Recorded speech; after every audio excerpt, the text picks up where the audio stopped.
Folks, welcome to the Jake Feinberg Show, and joined today by a dear friend and an incredible drummer and singer, somebody who's an important person in the lexicon of American roots music, Ronnie Beck. It's good to see you, man. Welcome back. Good to see you too, Jake. You're a lot taller than I remember. No, my hair is. Your beard is. My beard is.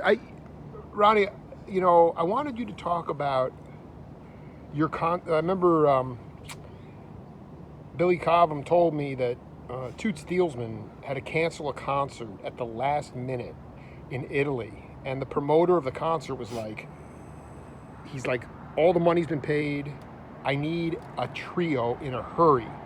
So Billy put together Kenny Barron, Ron Carter, and himself, and they went down there and had a ball. And now what he told me was, when it comes to having a trio like that, or in general, repertoire, his idea of repertoire is knowing about 200 songs, okay, that you can call in any key within reason and at any tempo within reason without rehearsal and be able to have a ball and rip it up. And I wanted you to talk about, I don't care if it was from the days with Clifford, John Lee, Tower, or just your own music, what is your concept of repertoire? All different styles of music. Guys in my generation started out in jazz, so you gotta have some jazz standards in your repertoire. And then we were listening to first Charlie Parker, and then John Coltrane, and Miles and Eddie Harris. But then in the early 60s, it was changing. They were putting a backbeat. The funk feel in jazz. In jazz, and that's what Eddie Harris was doing, and Cannonball and those guys were doing. And you got to have that in your repertoire. Later became fusion, what they call fusion, and smooth jazz, which I hate. To me, smooth jazz is instrumental hip hop. Let me ask you about the idea of a band that you have or had where, maybe you had no time to rehearse, but you just, the trust was there, the song bag was there, and you just were able to crush it, can you talk? Well, it's the musicians that you choose to play with. I mean, I have a lot of musicians friends that I know, and I know how they play, their styles, what their repertoire is. So you try to pick guys that have similar repertoires, and you know that, well, okay, with these guys it's probably going to be mostly straight ahead jazz. With these guys we can play some funk, or we can play some fusion. So you learn how to kind of cross mix all of that stuff, and it's usually, for me, it took me 5 years to pick the guys in my band. And talk about your band. I got young guys and old guys. I love it. You got the elders and the younger cats. That's exactly right, man. I have an older, me and my rhythm guitar player, the old guys in the band, and we bring our 50 years of experience to the band. But the younger guys are in their 30s, early 40s. They're on a quest for that knowledge and that history that we bring to it. So it's an exchange. It's a mutual exchange of just experiences, and then guys seeking that knowledge from years gone by, because that's the root of even today's music, man. I was listening to a commercial that had Mambo Italiano by what's his name? Like Cal Jader? No, it wasn't Cal Jader. It was Italian guy, famous Italian guy, singer. What's his name? I can't think of his name now. It'll come back. Anyway, I heard it, man, and it was on a commercial, and I said, that's it. Man, what is his name? Doggone it, he was in the Rat Pack, man. Dean Martin. Dean Martin, Mambo Italiano, listen to that. Do you, sometimes with your rhythm guitar player, to me, part of the learning curve for the younger cats, no set list, you call shit out. I remember you telling me that there were gigs that you needed to know everything from Sarah Vaughan to James Brown. Right. But sometimes I just always see people perseverating over a set list as opposed to going out and just being confident, even if you don't even know the tune. I know you've been in situations where you just got to sit. I think last night you said they played a tune, that David Bowie tune, you didn't even know, but you swung. Well, I'd never played it before. I knew of the song, and that's part of it. It's like, again, it goes to the guys, man. Like my guitar player, he plays everything from Sarah Vaughan to Beyonce, because he's that's what he does. He's a side man. That's what he makes his living, and he has to learn all of these songs. Now, speaking of set lists, I got a gig coming up next week with this guy, and he's sending out set lists and stuff like that, and everybody already knows the songs. And whenever we play together, he never goes by the set list anyway. I love that. See, does that drive you nuts, or you like that? No. Just you got to read the room, man. You know, you may have this whole set list worked out, and the crowd ain't feeling it. Then you got to change gears. You got to say, okay, this ain't working. We got to, and I like it. I mean, even on my gigs with my band, I'll write a set list just giving guys an idea of what songs we're gonna do that night, and the order is what will change. That's right. You feel the room out. You feel the room. And then you call tunes. We maybe change up the order and things like that. So, and they all know that. Did John Lee have set lists? Probably not. I was only in the studio with John Lee. I never gigged with him. No, Kabuki was live. I didn't play with John. He had Ken Swank playing drums, his drummer. I brought you that record, though. You're on a John Lee record. Kabuki. I'm on a couple of John Lee records, but it's, you know, we went in the studio. Wow. And when you're in the studio, it's all off the top of your head, especially with John Lee. And that was an experience that I had as a very young man at 19 years old in LA with John Lee Hooker and in San Francisco. And I didn't understand how to play his music. So he had Ken come and play, and I got it. I said, okay, you got to go wherever John is going. You got to kind of, you know, it's not like he don't play 12-bar blues. It may be 13 bars or maybe 11 bars. So, but you just you have to just pay attention. And a lot of the older guys is like that. Because they weren't academically, it was just they made up their own way and style of playing. And they were trying to find their niche, you know. You don't want to just do what everybody else is doing. You got to do it a little bit different. And that's what separates you from the crowd. I would be remiss. I mean, I just feel Clifford's presence today. I called you a few days ago to say I want to see you, Ronnie Beck, but how much, like that album, Do It Now, Harry Sweets Edison is on that album. Yeah, no, he is on that. That's right. Like how much? And Harry Sweets Edison got in my ass too. What did he do?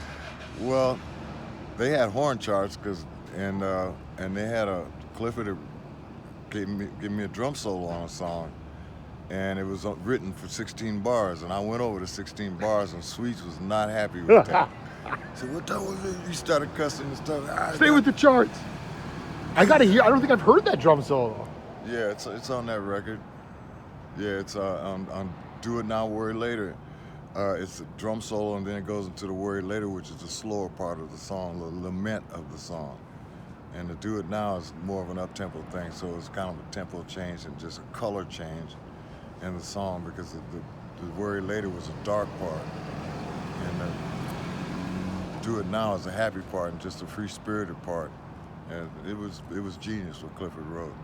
You talk a little bit about, like, you know, for people that are going to watch this in 50 years, the significance of this musical enclave down here. Coulter, and I'm talking about the older cat, Johnny Turk, you.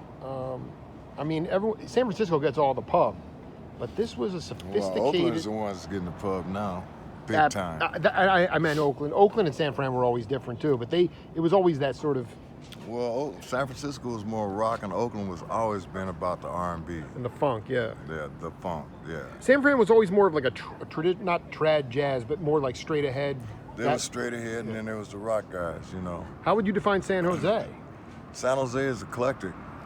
You know, a lot of people came to San Jose from Oakland and San Francisco just to, you know, get out of the hustle and bustle of Oakland and San Francisco. That's why I moved to San Jose. And it's just much more eclectic and much more diverse, much more racially mixed. Yeah. You know, Oakland's mostly black, San Francisco's poor black, rich white.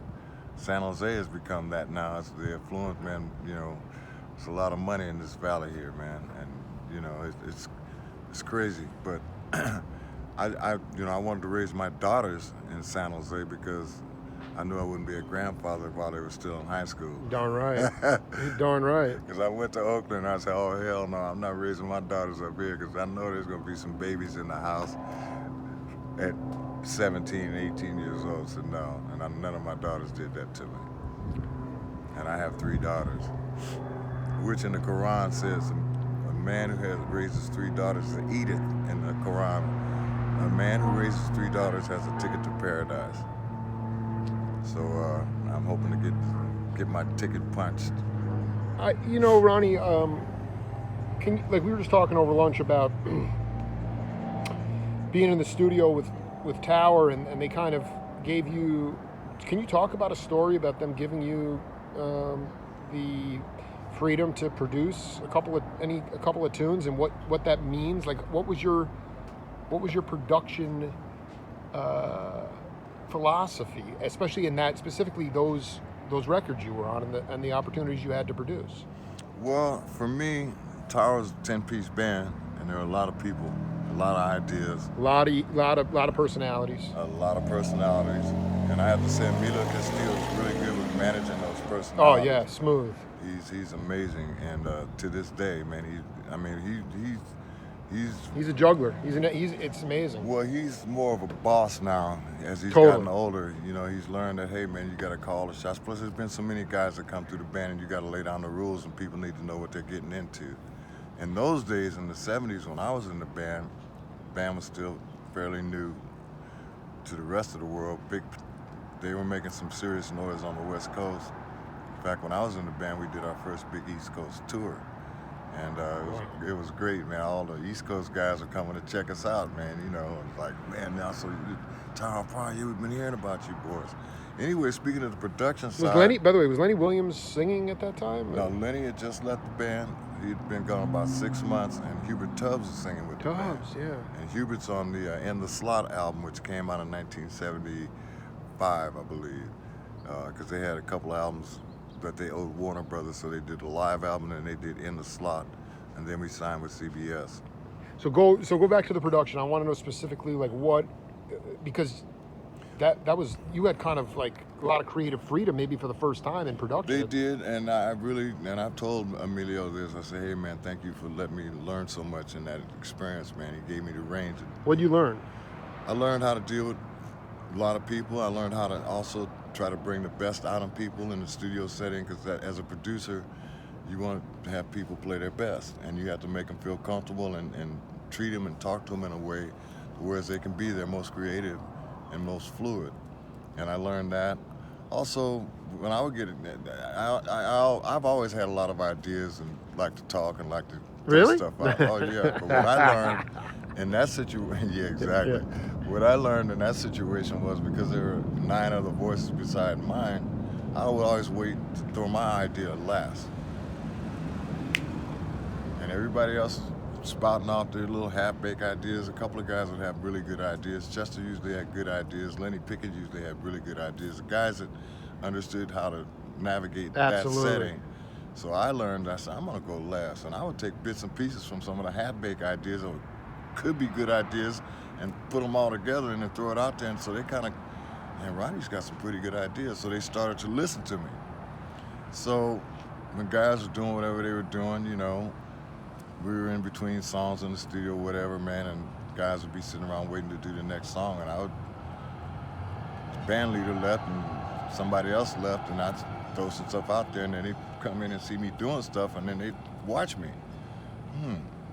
And they would let me do stuff, and I really, really appreciated that, man. And it was in some of the top studios in California, in Northern California and Southern California, were at the highest level. How did you see, like a lot of times, sometimes if you tell people what to play, you immediately lose their personality. Like they kind of check out. And you don't do that. That's what I'm saying. So like, Now, yeah. arrangers can do that, because they'll usually chart stuff out, because they, That's like right. Tom Bell, for example, would have a whole orchestra coming out of his brain, and he even had a chart for the sound engineer, so he would know exactly where things were at. So in that setting, experienced studio players don't. For me, I like guys to invest in the music. Totally. I want them to bring what they bring, and I also think about the songs that I'm doing, and I'll pick players. Especially, there's two ways too, because if you got a band, you got to work with the people that's in the band. But if you're just producing songs, then you can have whoever you want to play, and you will pick guys like Quincy used to do. You would pick guys to play that song because he knew how they played. Now, okay, yeah, this guy will fit Absolutely. here. So it's two different approaches. Band is a little bit more difficult. Did those guys recognize that you were incorporating some of their half-baked ideas, and that, Oh, that of made course. them feel a little bit more part of the puzzle, right? Yeah, exactly. I It was love it. It was inclusive, The man. gumbo, yeah. And that was part of my motivation, man. I want them all to feel like, no, we're doing this together. It's a collaboration, and that's what it's all about. Now it's collaboration. Collaboration and marketing. That's the music game now. Well, and you guys, everyone has to wear 8 hats. You don't have you had such an apparatus behind you. with No. Everybody doesn't wear 8 hats. Everybody wears 1 hat. But I'm saying before, like when you got the budget from CBS, they were taking care of promotion. They were setting up the tours. They were marketing. Today's musician, not necessarily you, I just know the guys that I hang out with, the creative musicians, they have to do it all. Nowadays, you do have to. And do it all. that means the art itself suffers because your work. Not necessarily, because that's part of what the millennials and the Gen Ys and the younger people grew Gen up with. Xers, yeah. Some of the Gen Xers, they grew up with the technology, and they also grew up with the internet, and they understand the value of marketing and trying to separate, because there's so much music out there now, man. I mean, there's 30,000 songs released every day. A lot of them's out of people's bedrooms. Some of them's pretty good. A lot of them are not. But the key is, how do you separate yourself from the masses? And years ago, it was a record company that would do that. They had scouts going around. We had a guy from CBS come to Omaha, Nebraska to see our band in 1968, and we weren't ready yet. Matter of fact, it was Harvey Brooks, bass player, and he went to work for CBS. Oh, he was A&R for them? Yeah, he was an A&R. Dude, you're blowing my mind right now. Yeah. Harvey Brooks came to see you? Yeah, he came to see us. Well, Stimsy Hunter played with the Electric Flag, and they were signed to CBS in the late 60s, and they had some success. And Stimsy got Harvey to come check us out because we were trying to get a deal with CBS, and they passed, but we weren't ready. We were still young, and we weren't ready. It's good it didn't happen because we'd all been screwed up. Through it all, I mean, this is, people would say this is the music racket. Okay, it's through it all, you feel like you've advocated for yourself and not been. What I'm saying is there's a lot of shady stuff that goes down. There's a lot of stuff that gets manipulated. People get ripped off, and yet the musicians continue to persevere. And I just wonder how when you experience something where it was unfair or legally somebody took rights to stuff that wasn't theirs, how you sort of bounced back from that and just kept moving forward, because it is a pretty ugly business sometimes. Well, business can be ugly. I mean, politics can be ugly. I mean, all of it's corrupt, and there's corrupt parts of it. But what keeps you going is that hunger and that love of music that lives inside you, and you still want to make that. I mean, it's kept me going for 50 years. It's like musicians don't retire, man. You die. That's right. You play till the end. Yeah, to the end, man. And it's like, and who knows what you can do before you get to the end. I mean, that's the quest that I'm on right now. These are the last few years I got left out here. I want to see how much noise I can make, see how far I can go with it. And that's been in me since I was a teenager. Just talk a little bit about, even in this time, we're getting pinched with climate, the economy, wars, critical race theory, all this bogus fake news. What inspires you? I know you have kids, you have grandkids, but what gives you faith that our kids and your grandkids are going to have at least a future where they can move forward? Well, you have to be optimistic. I am an optimist. Pisces. Yeah. Some people are realists, some people are pessimists. I'm an optimist, and I also, right now, at this point in my life, it's about my legacy, which is my family, and just what I leave behind. I also believe that the music transcends all of the corruption. Well, that's absolutely true. And, you know, I don't care who you are, man. I mean, I played for congressmen and stuff in D.C. And matter of fact, I was at the Playboy Club in New Jersey, and there was a political convention there, man, and there's all of these suits there, and it's like, we were all at the discotheque when the show was over. Everybody was in there dancing, hanging out, having a good time, man. It didn't matter. So the music supersedes all of that other facade that we live in or around, or the environment that we're in, or the job that we have, or the position that we have, or the amount of money we make. The music transcends all of that. I'm gonna come back a couple times this summer. I'll be in the general vicinity. I'm gonna come see you every time, because it's part of my mission is to keep that flame for you burning, so that you're around for a good long time, Ronnie. You're a very important cat. I can only imagine the impact that you have on the younger cats in your band. And well, the younger cats love me, man, and they listen to me. Oh, I'm sure they do. Man, because you know what? Like we're outside of the restaurant right now. I can be at a club on a Friday or Saturday night, or even a Thursday night or a Sunday night. And on break time, all these young guys are standing around me and they're asking me questions, and we're holding court. I love it. I love it too, and they love it. It's a mutual exchange, man. I have something they want, and they have something I want, which is their youth and their enthusiasm, because that's what keeps me in the game. I tell all my young guys, I say, man, when you guys get through with me, you're gonna be old. I said, because I'm stealing your youth. You're keeping me in the game. And I like being around young people, not only because of their energy and their curiosity and their enthusiasm. They're not jaded yet. A lot of older guys, man, kind of could get bitter because they've been beat up by the music business. But you spoke earlier about avoiding getting burnt and all that, man. It's about business. Yeah. You have to separate the two. You know, people that got burnt in the 50s, the business was still being formed, so they didn't know. But now we have computers in our hands, so you can go look up whatever you need to know about the business. You can look up contracts and stuff, and you can get an understanding about the business side of it, because everybody pays attention to that. Those rules that the business society has put on us, they respond to that. You know, they don't respond to you cussing them out and getting mad and threatening and stuff. No, man. You don't do something until you are satisfied with what you're getting ready to put your signature on. Taking care of business. Before I let you go, what is one thing as it relates to business or technology that you have recently, I mean, for 2 years, we've been off the grid. A lot of live music's gone away, but what are you still, because you're talking about people having to self-teach themselves this stuff. And some guys, like you talked about, have symphonies in their head. They're true artists. They're not managers. They're not negotiators. I mean, a lot of people have huge legal teams to negotiate this stuff, and because they only want to focus on the art. So in your case, what are you focusing on to continue to advocate for your legacy? Understanding the business, also staying motivated, continue to write music and explore and try things, try to learn. I always want to try to learn things. And that's how you stay in the game, man. You're not satisfied with what you already have. You want to learn more. And as long as you have that desire to improve and reinvent yourself, like a lot of people have done. Reinvent.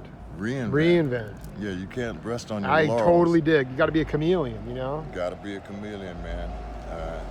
You got to shed that skin and try something different.